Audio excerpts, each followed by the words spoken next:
సర్వసాధారణంగా డబ్బున్నప్పుడు సంతోషించే వాళ్ళు, లేకపోతే బాగా డబ్బున్నప్పుడు 10 మంది ఏమంటారు తెలుసా? నిజంగా వీళ్ళు ధన్యులండి, వీళ్ళు ధన్యులు. ఎందుకు ధన్యులో తెలుసా? వీరికి డబ్బు ఉంది, వీరికి సమృద్ధి ఉంది, సంతోషం ఉంది, సమాధానం ఉంది, ఆరోగ్యం ఉంది అని చెప్పి అందరూ మనల్ని ధన్యులుగా పొగుడుతారు. కానీ మనము ధన్యులుగా మార్చబడాలంటే శోధన సహించే తత్వము మనలో ఉండాలి, శోధన సహించగలిగిన శక్తి మనలో ఉండాలి. చాలాసార్లు శోధన వచ్చినప్పుడు భయపడిపోతాం. ఒక ఎగ్జామ్ లేకుండా నెక్స్ట్ క్లాస్కి వెళ్ళగలుగుతామండి?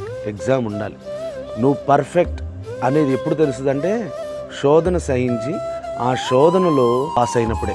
యాకోబు రాసిన పత్రిక 1:12 శోధన సహించువాడు ధన్యుడు, అతడు శోధనకు నిలిచిన వాడై ప్రభువు తన్ను ప్రేమించు వారికి వాగ్దానం చేసిన జీవ కిరీటము పొందును. దేవుడు ఎవరినైనా ప్రేమించాడు అనుకోండి, వారికి జీవ కిరీటాన్ని ఇస్తాడు.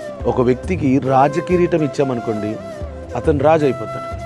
ఒక వ్యక్తికి దయా కిరీటం ఇచ్చామనుకోండి, అతను మనుషులందరూ దయను పొందగలుగుతాడు. ఒక వ్యక్తికి జీవ కిరీటం ఇచ్చాడు అనుకోండి, అతను నిరంతరము జీవించగలుగుతాడు. ఈరోజు ప్రతిదానికి చచ్చిపోతున్నాం కదండి. చదవడానికి చచ్చిపోతాం, పని చేయడానికి చచ్చిపోతాం, ప్రతిదానికి చనిపోయే రోజులు. ప్రతి పనికి మన జీవితంలో కంప్లైంట్ అనేది, జీవం అనేది ఏ రోజు మన జీవితంలో మనం చూడం. ప్రతిరోజు సావే, ఏ పని చేయాలన్న సావే, అబ్బా అని చెప్పి చనిపోతూ ఇష్టం లేని పనులు. కొన్నిసార్లు చదివిన చదువుకి చేసే జాబ్కి సంబంధం ఉండదు.